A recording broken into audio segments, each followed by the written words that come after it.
بسم الله الرحمن الرحیم. خوږو کتونکو او اوریدونکو، یو ځل بیا ستاسو سره مخامخ یو. زه ډاکټر خالد فاروق او د جرمني نه محترم ډاکټر نصیر خټک صاحب. په تیر پروګرام کې مونږه د ماشومانو په حقونو باندې خبره کړې وه او په هغې کې بنیادي د هغې حقوق په والدینو باندې، او چې مور او پلار څومره وخت ورکوي بچیانو له، او هغه څومره په خپلو کارونو کې ځان سره شریکوي. په دې باندې مونږ خبره کړې وه. خو موږ محسوسوو چې لا اوس نور هم داسې څه ځایونه شته، څه خبرې شته چې په هغې کې د ماشومانو په حقونو باندې خبره کیدی شي، او هغه موضوع لا ختمه نه ده.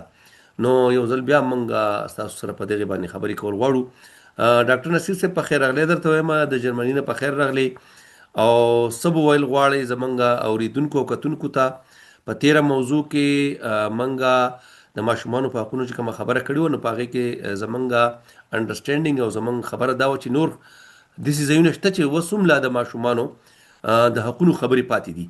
نو تاسو به راسره د جرمني مثالونه شیر کوئ، یا د ډیولپډ علاقو او د پښتنو زمونږ خاص کر بیا د دې علاقو چې کوم مسلي مشکلات دي د ماشومانو د حقونو په حواله باندې، په هغې سره به کمپیر کوو. او زمونږ مقصد دا دی چې یاره زمونږ چې کوم واړه ریفارمز دي، اصلاحات دي، یا وړې خبرې دي چې مور و پلار هغه کانسیډر کی، مور و پلار هغه مخ ته راوړي او هغه مخې ته کیدي، خپل ماشومان د ځان سره په هغې کې شریک کړي، نو شاید چې ډېر غټ بدلون به راشي او زموږ د ماشومانو ذهني پالنه به او سره سره د هغې جسماني پالنه به هم په ښه طریقه وشي. ډاکټر صاحب، څه به ویل غواړئ؟ کم څیزونه پاتې دي چې په هغې باندې خبره وکړو؟ ډیره مهرباني، ډیره شکریا. او ټولو کتونکو او اوریدونکو ته سلامونه. او تیر ځلې مونږ چې کوم کیسه کړې وه په پیرنټینګ باندې، چونکې د هغې کې زیاتره چې مونږ کوم د ماشومانو حقونو باندې خبره کړې وه، هغې کې د نورې معاشرې سره یا د حکومت سره هم ډېرې تړلې خبرې دي. خو بهرحال مونږ چونکې زیاتره زما خپله دا خیال دی چې مونږ هغه څیزونه فوکس کوو، په هغه څیزونو باندې کنسنټریشن کوو چې کم پیرنټس سره یا داسې چې مونږ لکه بغیر د بل چا انوالومنټ نه خپله کولی شو، نو هغه څیزونه به ډېر زیات، چونکې هغه زموږ په وس کې دي، هغې ته مونږ بل چا ته انتظار نه غواړي. ټیک ده. نو په هغې کې لکه تیر ځلې هم هغه زموږ د پروګرام ټایټل هم داسې دی چې یاره چې کوم پښتانه ماشومان دي هغو حقونو نه محروم دي، خو د کارونو نه محروم نه دي. زما یو په ذهن کې دا خبره هم راغله چې کیدای شي د ځینو خلکو دپاره دا چې کوم دا ټایټل هم دی دا هم لږ مسګایډینګ وي، ځکه چې د کارونو نه مطلب هرګز دا نه دی چې ماشوم باندې کار کول یا ماشوم کار ته ایکسپوز کول لکه دا څه جرم دی. دا بالکل جرم نه دی، بلکې دا د بل سړي د ټریننګ لاندې ډېر ضروري دی. دا ټیک ده. پکار ده چې ماشومان په وړوکوالي کې، یعنی هغه د خپل ماشومتوب نه ایکسپوز شي کار ته.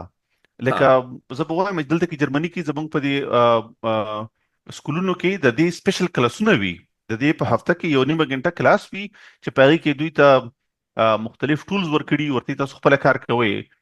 نو ماشومان په کار ده چې په کار کې انوالو شي. د پیرنټس هم دا ریسپانسیبیلیټي جوړیږي چې په کور کې په مختلف وړو کارونو کې، لکه فار ایگزامپل ماشوم ته دا وایي چې یاره ته ما سره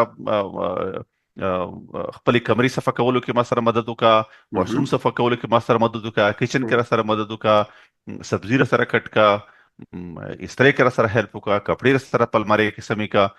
دا مختلف وړه کارونه دي، پکار دي. دا مونږ یو غلطي دا وکړو د والدینو په حیثیت باندې چې مونږ ماشومان نازولی کو. په دنیا کې هیڅ څوک نازولی نشته. دا ټیک ده. د هیچا یو ماشوم نازولی نشته. دا چې څومره زر ته په کارونو اخته کې، زه به یو مثال درکړم چې دلته کې چې کوم نرسریز دي چې هغې کې ماشومان د 1 کال نه واله 6 کالو پورې، یعنې د 15 کاله دوی په نرسري کې تېري. په نرسري کې یو ډېر ښکلي کار کوي دوی چې ماشوم به خپل شوز په خپله اچي، ځکه چې هلته چې لاړ شي نو د سکول دننه بیل شوز وي او بهر نه چې کوم کور نه راغلي وي، دلته خو بارانونه واورې ډېرې وي نو هغه اکثر څښا وي، نو هغه بهر وباسي، بیا ننه سکول لپاره بیل وي، او چې واپس راځي بیا او بیا چې کله بهر ګراوند ته لوبو ته وځي بیا چینج کوي، لکه هغه 2-3 ځله ضرور په ورځ کې چې دی که نه سپلی چینج کوي، شوز چینج کوي. نو دا هغه پرېږدي. یو زمونږ د خبره ده چې مونږ ډېر بې صبره قوم یو، مونږ دې ته انتظار هم نشو کولی چې یاره دا ماشوم به اوس دا به لکه 5 منټه په دې څپلو لګول، مونږ خو ډېر کارونه پاتې وي. نو مونږ وایو چې یاره بس اوس چې دی کنه لکه ایټم بم زه جوړوم، خو که دا ماشوم د 5 منټو کې دا کار مې خلاص کړو، نو مونږ ورته صبر نه کوو. هغه ورته استادان ورته ولاړي ګوري ورته، هغه بیا چې هغه کوم هغه ډنګرې اچي د واورې دپاره یا هغې باندې ماشومان کافي ټایم اخلي، خو ورو ورو زده کړي. نو یو مطلب ماشومان د کار نه ودرول مقصد نه دی، واړه کارونه بلکې داغي خپل کارونه باغ په خپل کوي، خپل پیزار صفا کول شو، خپل جورابې په کول شو، خپل بسته زې تر رسول شو، خپل کپڑے هنګر کول شو، دا کارونه باغی کوي. دا هم پیرنټ دا د بیسیکلی ماشومان حقوق حصہ ده اهم. دا چې د تربیت حصہ ده او تربیت دغه حق دی. دا ټیک ده. نو دې کې مونږ یو بل کار کوو چې زمونږ زه لکه ټول خلک نه وایم، زه د اکثریت خبره کوم. اوس نوې ټرند دا راغلی دی چې بس ماشوم له موبایل یا ټابلیټ ورکه او ځان ته خلاص کا. بالکل دا سده دا خو پریکټس دی، عام پریکټس دی، عام پریکټس دی. نو اوس دا پریکټس څومره تاوان کوي، دا ماشوم اډیکټډ کی او سشته اډیکټډ کی د بده مرغه. خو زمونږ چې کوم لکه حکومتي وګداران دي یا چې کوم کمپنیان دي، لکه په پښتو کې به تا ته کارټون نشي ملاو، نه ملويږي، ښه کارټون نه ملويږي تا ته ښه کارټون په پښتو کې نشي ملاو. او که کوم کانټینټ سی وي هغه به هم د اډلټس لپاره وي، غټو کسانو لپاره، 15 کالو، شپږو کالو، 9 کالو، 10 کالو نه پس لپاره. چې کوم انفانټ دی، چې کوم د 1 کال، 2 کالو، 3 کالو مشوم دی، 4 کالو مشوم دی، هغه لپاره کانټینټ هم موږ سره نشته، نه جوړیږي. په سوشل میډیا هم موږ سره کانټینټ نشته، لکه یوټیوب باندې به تاسو داسې کانټینټ نشي ملاو، په فیسبوک باندې به نشي ملاو. ایون بدقسمتۍ سره زموږ په ریګولر میډیا چې کوم زموږ الکترونیک میډیا دا ټي وي دا په دې باندې هم نشته. بالکل. او حالانکه د تربیت دا دومره ښکلی وخت دی، دا دومره ښایسته وخت دی چې په دې کې ماشومان دومره ډېر زده کړې کوي. زه تاسو یو مثال درکم. ما دا چونکې دا دغه سيزونه چې کوم دي په دې نرس دلته، خو چونکې حکومتي تور باندې نرسریز دي او په دې نرسریز کې بل ډېر ټریننګونه ورکړي، 15 کالو کې هغه نه پورا د سی تاسو پالیش درکې ماشوم کنه چې هغه په هر څه پوهوي. نو زه یو ځلې د خپل په ډرایوینګ کې د خپل د مینز ولا لین چې کوم ګاډي دا ولاړو، نو زه د سایډ ته لین ته تلم، نو هغه کې لږ ونه ځای و چې زه لږ ونه بل لین ته واوړېدم. نو ماته مې خپل ماشوم وی چې بابا چیټینګ دی وکړو. ها تاسو چیټینګ دی وکړو؟ ماته وی چیټینګ دی وکړو، لکه دا خو کیسه نه ده. نو لکه دا ما خو ورته نه دی خیلی، دا ورته نرسري خیلی دي. خو دا بنیادی تور باندې لکه دلته کې بیا مونږ چونکې موازنه کوو، مقابله کوو، تقابل خبره کوو، نو دلته کې چې کله مونږ د دې پیرنټینګ ولا کیسه کیږي، نو دلته وایي د ماشوم تربیت د حکومت او د والدینو د دوه په شریکه کار دی، مشترکه ذمہ داری ده، مشترکه ذمہ داری ده. والدین چې کوم دي هغه حکومت نه پریدي او حکومت والدین نه پریدي، دواړه یو بل سره چې دی کنه په دې کې ذمہ دار غني. نو دغه سي لکه زمونږ خو بدقسمتۍ نه زمونږ حکومت په داسې د سټیج باندې ولاړ دی چې لکه مونږ وایو چې حکومت زمونږ نشته، او شته نه سټیټ چرته دی، او سټیټ خو الموست لک نشټواله دی کنه، هغه خو لکه بالکل هغه ریسپانسیبিলিټي او شماري نه. نو دغه سیس کې نو زه وایم چې بیا والدینو باندې چونکې دوه ذمہ داری جوړیږي، نو د دواړو د حکومت ذمہ داری او خپل هم د دواړو په کار دي چې ماشوم په مختلفو کارونو کې، په مختلفو لوبو کې او خپل ځان ورسره انوالو کی. مونږ پښتنو کې لکه دا خبره هم د مونږ خېبه ډېر زیات دي او غم خادي مونږ ډېر زیات دي او دا مونږ ډېر زیات کړی دي. لکه ماته څه ښکاري چې ډېر غیر ضروري زیات شوي دي او ډېر غیر ضروري دي، ډېر د وړو سيزونو باندې دا تګ را تګ او دم راوړ او وېس او دغه وخت بنیادی تور باندې د خپل ماشومانو دی. دا ټیک ده، دا د خپل ماشومانو وخت دی او په کار ده چې هغه ته ورکړل شي. دا خو د سې دي چې زه به تاسو ته بیا یو مثال درکم. زمونږ په کلی کې دا په کلو کې ودونو کې اکثر دا تماشې او د میوزیک او دا پروګرامونه وغیرہ کیږي. په دې کې د دې ایج الکان لاټ شي لکه فار ایگزامپل د ټینیجر یا شپږ کاله وکاله لسو کالو دا ماشومان لاټ شي او بیا غلط کې له مختلف اخو داسې ماحول وي هم مختلفو سيزونو باندې عادت کیږي دا ټیک ده. نو نو زه اکثر لکه دا وایم چې یاره داسې چل چې پکار دی چې پلار ورسره مسوتن مونږ دیو کې ورسره د لاړ شي تماشې له او ګنټه دوی کینی ګوتې نه نیولي دا د وکتو اتڼ دی واچو بس راغله واپس راځه هم دغه کې ترسز به مو شي هم خو مونږ یا په زوري سره او یا مونږ نه پټیږي دا ټیک ده. او موږ نو زموږ په معاشره کې زموږ په دې علاقو کې په سواد کې یعنی په بره سیمه د پښتونخوا په بره سیمه کې دلته کې ودونه وسرورو په کلو کې هم شادي حالونو ته لاړل. نو هغه شانته ماحول هر ماشوم ته نه ملاويږي خو کوم ماشومان چې په کلو کې ووسی او د غي د تربيت هغه شان تنظیم نه نو دا غي نه علاوه غ نوري لاري لټای د شپې په اونجلو کې کینی یا په نورو زینو کې بالکل یا خړونو ته وزي یا د زینو ته چې الته کې پاغو باندې نظر نشي ساتل کېږي. خو ډاکټر صاحب زما بلې دغه ته خیال شو دا چونکی اخو د لوی ماشومان خبره دا خو دا ډیر ماشومان چې دي دا چې کوم پرایمري کې دي یا نرسري کې په دې کې چې کوم ماشومان دي مسله دا چې هغه ته والدین د سره وخت نشي ورکولای. یعنی سهار هغه سکول ته لاړ شي بیا چې واپس راشي کور کې روټي چوخري سم دستي مدرسې ته لګي او زه مې د مدرسې نه دسی او رسم رواج جوړ شوی چې مدرسه هم مور پلار شاید چې دسی بنئ خو بازي خبره کوم نه ټولو خبره نه کوم چې ماشوم نه ځان خلاصول د مازیګر پورې نه مدرسې ته بوزي. حالانکه والدین د مدرسه کې نه پوښتنه کوي د قاری صاحب نه نالته ورزي سوک الا ماشاء الله 1% exceptional cases جدا دي خو عام طور 99% خلک چې دی هغه د مدرسې د ماحول نه خبريږي چې قاری صاحب زما دي بچی ته سبق وای کمی سپاره ته ورسید کده حفظ کین سونه وکړو او بیا چې واپس راشي نو بیا هم ورته کینوا او بیا کچته کې جاړي را جاړي نو د مور پلار موبایل والی باقي لوبي کوي.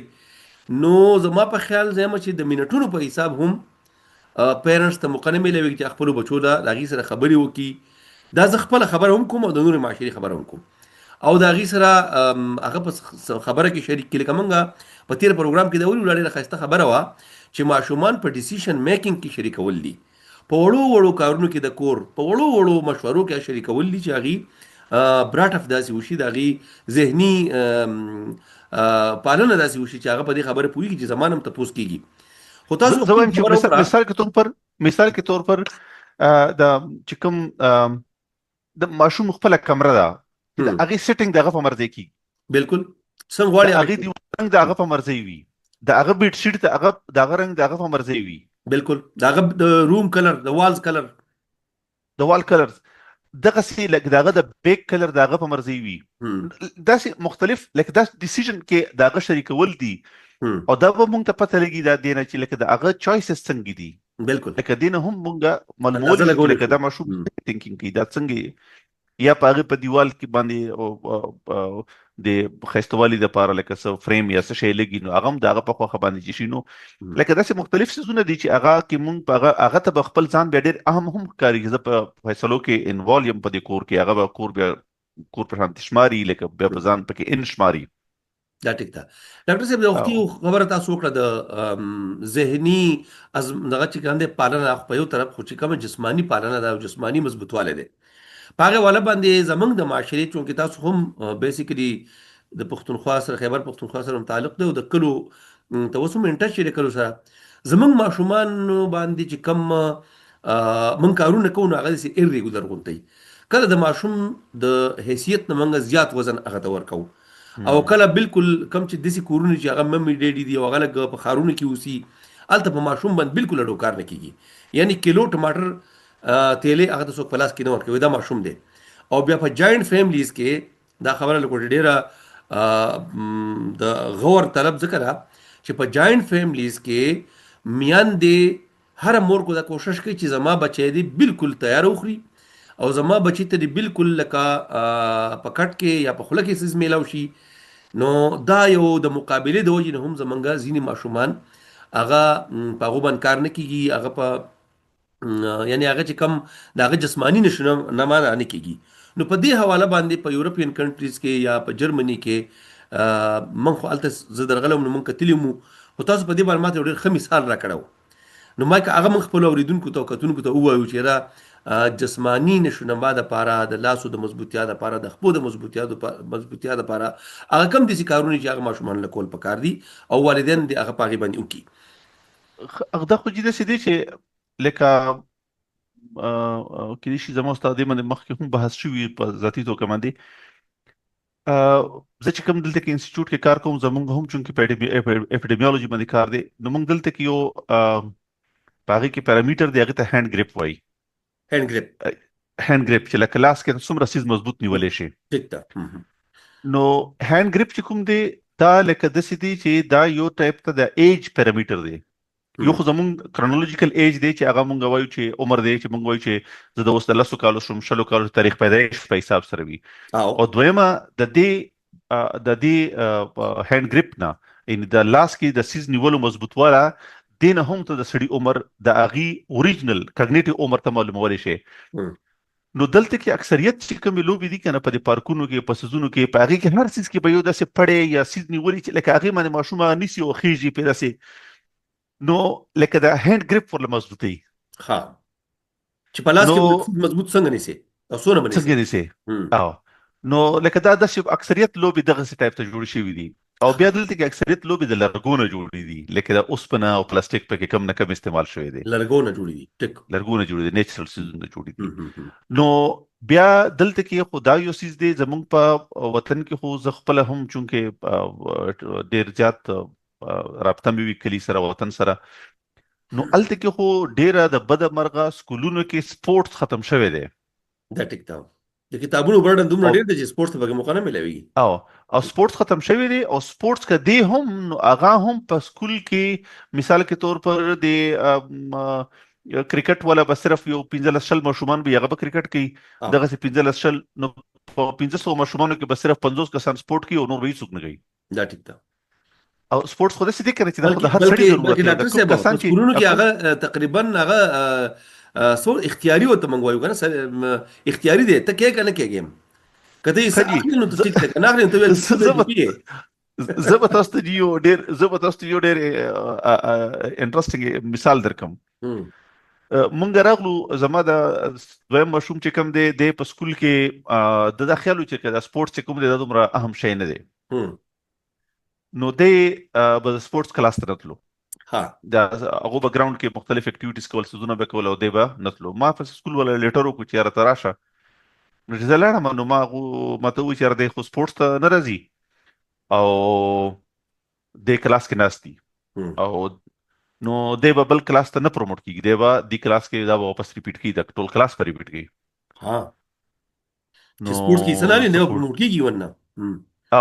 نو زه خو ډېر وایره د مغه مشوم را سره. نو ما ورته وی چې اوس خو یا خو 3 میاشتې 4 میاشتې د کال تیری شوی دی، خو ته میاشتې شته، نو لکه دا ریکوري طریقه شته، هغه وچاو ریکوري به دسي کیږي چې دی و ایکسترا سپورت کوي، اوس هغه قضایي وکړي کمه پوره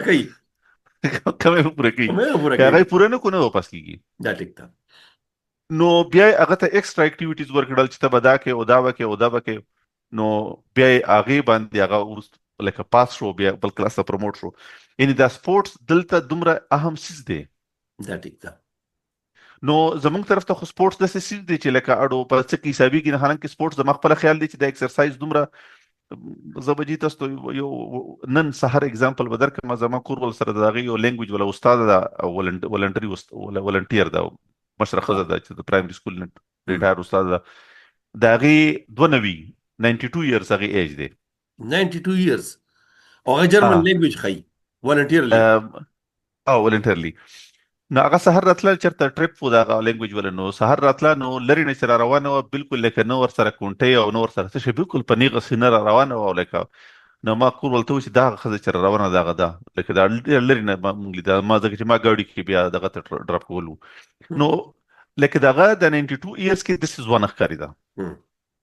او دا صرف ډاکټر صاحب د دې وجه ما زه چې دغه نو په سایکل باندې مو خلک ولې د شپې ته کلن زنانه او نارینه خو به بیا کلن چې په سایکل خو ټیک ټاک ګرځیدل. شپې ته کلن نو شتا یا کلن اتیا کلن نو کلن دا خزه په خپل لکه ګاډي هم چلی، سایکل هم چلی.